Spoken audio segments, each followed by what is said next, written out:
चंद साहब, रोहा, अब हमारा सेगमेंट है मेरा कुछ सामान, तो आइए बढ़ते हैं जादुई संदूक की तरफ। मगर मैं, जैसे आप कहती कि मैं इससे पहले एक सवाल पूछ लूँ, तो मैं भी एक सवाल पूछ लूँ। हम जरा जादुई संदूक की तरफ बाद में बढ़ेंगे।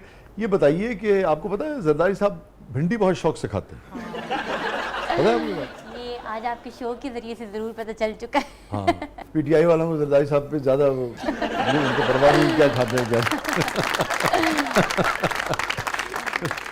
ये पहले तो दुरुस्त है ना बात, बिल्कुल रिपोर्ट होता है। बिल्कुल, क्या वजह इसकी वजह से? सिर्फ ज्यादा ये भी खाते हैं, करेले भी लेते हैं।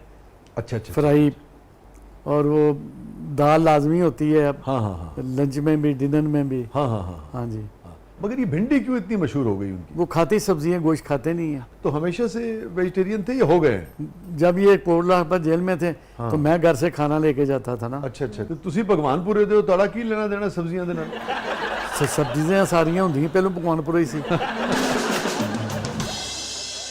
लॉरियां दा की लेना देना? चलो हाँ, ये बात करें ना, ये बात करें। इंज कर लो। बीबी साहबा ने अपने कोको भेजा था जो हमारे घर आया था। हाँ हाँ, और उसने आके सारा मेरी बेगम को बताया कि खाना कौन बनाता है। तो मेरी बेगम ने कहा मैं खुद बनाती हूँ। हाँ, तो फिर उन्होंने उनको बताया कि इसी तरह साहब खाते हैं, तो आपने ये चीज़ें रोज़ बना के भेजनी है। अच्छा। तो ये तीन चार चीज़ें डेली जाती थी। अच्छा, ये बड़ी इंटरेस्टिंग और तारीखी बात आप कर रहे हैं। मैं इस पे अगले मरले में आता हूँ। मगर ये जरदारी साहब को, इसका मतलब है सब्जियों पे आपने लगाया?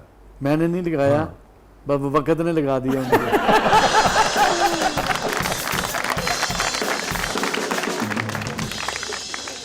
आप क्या समझते हैं कि जरदारी साहब के उस जमाने में जो केसेस बने थे वो दुरुस्त थे, गलत थे? 100% गलत थे। 100% गलत थे। और इसी तरीके से बाद वालों पे भी केसेस जो बने, उनका भी बहुत सौ का मानना है कि वो गलत थे, जो पीपल्स पार्टी के दौर में बने।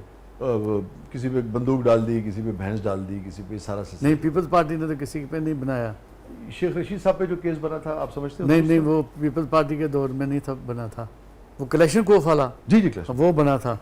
फिर सर यस, असी भी सियासत नहीं, बिल्कुल सही। वजह भी बता सकता हूँ क्यों बना था, कौन सी बात बुरी लगी थी, ये मुझे पता। बहरहाल ठीक है, तो मैं कहना ही चाह रहा हूँ कि गोके उन्हें वो बातें नहीं करनी चाहिए थी। यकीनन शेख साहब ने जो गुफ्तगू की थी बहुत ही, मैं समझता हूँ कि नामुनासिब गुफ्तगू थी। मगर मैं ये कहना करता हूँ कि उसके बावजूद भी सब एक दूसरे पर केस बनाते रहे हमेशा सियासी तारीख में।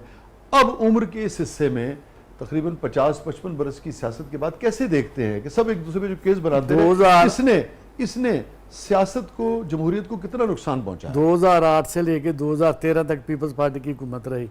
2 हमारे वजीर आजम रहे, एक यूसुफ गिलानी साहब और दूसरे राजा परवेज अशरफ साहब।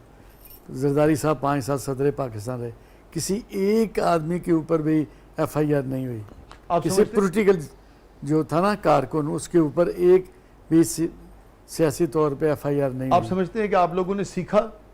बिल्कुल सीखा। ये तो 5 साल हमारी हुकूमत रही, किसी के ऊपर कोई केस नहीं बना। और आप समझते हैं कि ये गलत रवैया होता है? बिल्कुल गलत होता है। और आप समझते हैं कि माजी में जो भी आप लोगों ने भी, दीगर लोगों ने भी जो किया वो गलत था? हमारे साथ ही हुआ, हमने तो किसी के साथ किया हुणे मान के तुसी फिर कह रहे हो कि नहीं हुआ?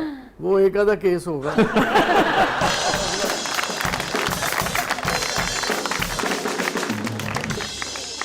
कई साल अंदर रहा है तो तुसी कहते हो एक आधा केस है। वसी भाई, आपने तो जरदारी साहब की बात की कि वो भिंडी को पसंद करते हैं, लेकिन इस शो के तवज्जुह से तमाम सियासतदानों को एक मैसेज पहुंचाना चाहती हूँ कि भिंडी खाएं, तोरी खाएं, कद्दू खाएं, गोभी खाएं, आलू खाएं, लेकिन किसी की जान न खाएं। वाह, अभी आप कह रही मैं ये पॉलिटिकल हूँ। और ये भी एक पॉलिटिकली मैसेज है। ये तो बहुत ही जबरदस्त किस्म की सियासी खातून है, सियासत कर भी रही है और कह रही है मैं गैर सियासी हूँ।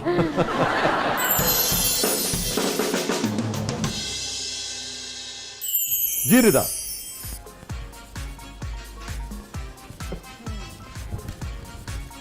वाह, चंद साहब, आपका पीपल्स पार्टी से ताल्लुक है। पीपल्स पार्टी की जो जड़ें हैं पूरे पाकिस्तान में थी और हैं, रहनी चाहिए ज़्यादा से ज़्यादा। और शहरी सिंध में सबसे जो उनकी मुखालिफ जमात है उसका आपने इंतखाबी निशान उठा लिया है।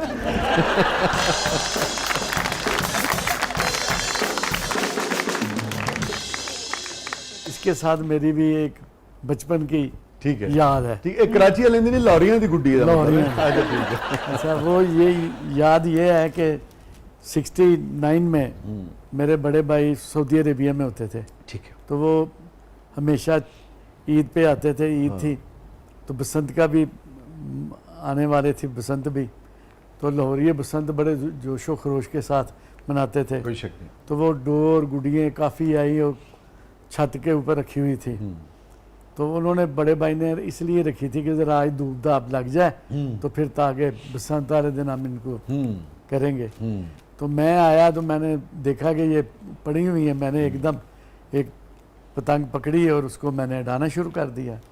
जब वो भाईजान आया आके तो वो मेरे से नाराज़ हुए और वो उन्होंने मुझे बुरा भला कहा और वो सारे उन्होंने पिन्ने पुन्ने पकड़ के सारे कुछ इधर फेंके कोई उधर फेंके शदीद गुस्से से। हाँ, और वो अब जो पतंगे थी उनको भी उफाड़ने लगे। वो मैं आ गया, वो तो बच गई, मगर फिर वो नाराज़ हो के चले गए कि मैं वापस सऊदी अरेबिया जा रहा हूँ। इतना नाराज हो गए? इतने नाराज़ हो गए। गए। ये है कि मेरे भाई की अच्छा अच्छा। हम बड़े, वो भी बड़े शौकीन थे, हाँ हाँ। मेरे वाला साहब भी बड़े शौकीन थे। वो सऊदी अरेबिया से हमें पैसे भेजते होते थे बसंत के लिए। वाह। हाँ जी, तो फिर भाई साहब बाद में राजी हो गए कि नहीं? हाँ जी, हो गए राजीनामा हो गए हो गया, साहब। उसी दिन हो गया। हाँ, ये ब्राह्मण और राजी ने हो ही जाना होता है। मुझे आपने ये पतंग उठाई, गुड्डी ऐसी जिन्होंने कहने जी, हैं, तो तजुमुल कलीम साहब का शेर जो है मुझे वो याद आता है जदों भी गुड्डी वेखना मैं गुड्डी दे कागज वर्गा, मैं गुड्डी दे कागज वर्गा, तू किण मिण मैं मर जाना है। वाह। और वो अफसोस ये होता है कि मैं उनका शेर लास्ट टाइम मैंने पढ़ा तो हमने ये तय किया कि वो साहिब फराश थे, हमारे पंजाबी के एक शायर थे बड़े उम्दा, तो हमने सोचा था कि उनके साथ उनके अरेंज करके और उनको गाड़ी पे लेके आएंगे, उनको कंफर्टेबल करके और फिर शो करेंगे उनके साथ। और फिर मैं मुशायरों पे चला गया और इसी दौरान उनका इंतकाल हो गया। तो अल्लाह ताला तजुमुल कलीम साहब के दर्जात बुलंद फरमाए, उनके गरीक़ रहमत फरमाए।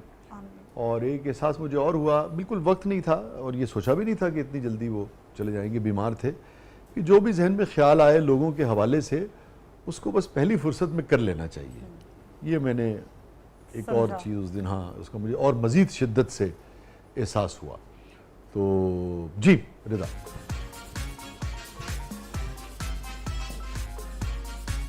को मैंने इसलिए उठाया कि मुझे अपने बचपन की एक याद इधर शो पे बैठे हुए आ गई।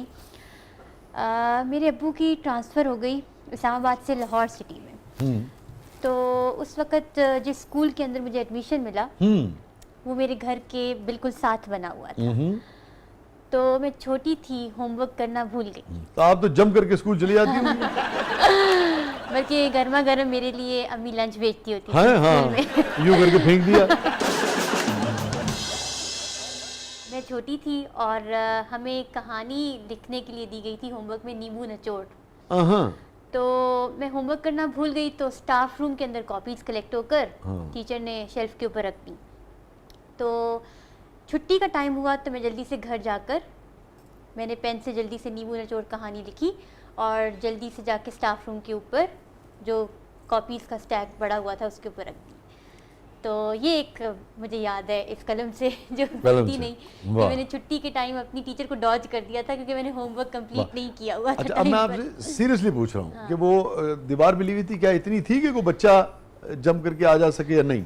नहीं, दीवार तो बस बिल्कुल 1 मिनट के फासले पर। अच्छा, जी रिदा साहब, वाह, ये देखिए। बचपन में मैं अपने वालदा के साथ गए थे हम सऊदी अरेबिया जी। तो कराची से हम ये शिप पे बैठ के गए थे। अच्छा। बरीन गया शिप पहले। हाँ। बरीन से वह उतरे, अगले दिन रात उधर रहे, बरीन रहे, अगले दिन वो कश्ती के ऊपर बैठ के हम दहरान गए। दहरान से आगे वाले साहब ने रिसीव किया। फिर हम उधर रहे, फिर हज करने के लिए गए। ये 63 की बात है। ओहो, कितने दिन का सफर होता था उस जमाने में? वो हम लाहौर से कराची गए ट्रेन के ऊपर, 2 दिन तो ये लग गए जी। 2 दिन कराची रुके। फिर आगे 6 दिन बाद ही हम जहाज बरीन पहुंचा था। 6 दिन का सफर था? 6 दिन को जहाज खड़ा हो जाता था किसी ना किसी, अच्छा, किसी मकाम पे ठीक है। जो भी सामान लोड अनलोड होता था। और फिर रात को चलता था तो उधर 6 दिन बाद ये पहुंच गया और बरीन। आपकी क्या उम्र थी चंद साहब उस वक्त? 13 साल। Very interesting. और जहाज के सफर में नौजिया वगैरह के भी तो मसाइल होते हैं, जी होते हैं, बिल्कुल कुछ होते हैं। याद पड़ता है आपको उस सफर में? और कोई चीज इंटरेस्टिंग अगर आप शेयर करना चाहें। नहीं, वो रात को जब सोने लगते थे तो उस वक्त जहाज वो जब खोले खाता था। होता था हाँ। तो वो डर लगता था कि ये जहाज क्या कर रहा है। हाँ। दिन को तो वो खड़ा रहता था कि हाँ, हाँ, हाँ। सामान लोडिंग अनलोडिंग होती रहती हाँ, थी। हाँ, हाँ। तो इसलिए रात को जब चलता था उस वक्त पता चलता था कि हम जहाज में सफर कर रहे हैं। अच्छा अच्छा अच्छा। हाँ जी। और उसके बाद फिर जिंदगी में कभी आपने बहरी जहाज का सफर नहीं नहीं किया? नहीं फिर नहीं किया? नहीं। तो मौका नहीं मिला या दिल नहीं चाहा? नहीं, फिर हवाई जहाज आ गया, आम हो गया, तो फिर जहाज अच्छा, के ऊपर ही अच्छा। सफर और करते जिस रहे। जमाने की आप बात कर रहे हैं उस जमाने में हवाई जहाज कम थे या जाते ही नहीं थे? उस वक्त तो जाते कोई नहीं था, सारी दुनिया बहरी जहाज पे ही हज बहरी पे जहाज जाती पे थी। आती, हाँ, देखिए। हाँ जी। लोग कैसे देखिए हाँ जी। अपने खालिक की मोहब्बत में और हाँ उसके जी। रसूल सल्लल्लाहु अलैहि वसल्लम आका की मोहब्बत में कैसे, और ये तो अभी की बात है ना, और उससे पहले तो महीनों का सफर जी, होता ऐसे ही था, है। जब ये पहाड़ों से और जी। ऊँटों पे और घोड़ों पे और उसके जरिए जाते थे। हाँ जी। तो मुसलमान बहरहाल काबे के और मदीने के इश्क में तो जीता है जी। यही तो बेशक। सवाल है।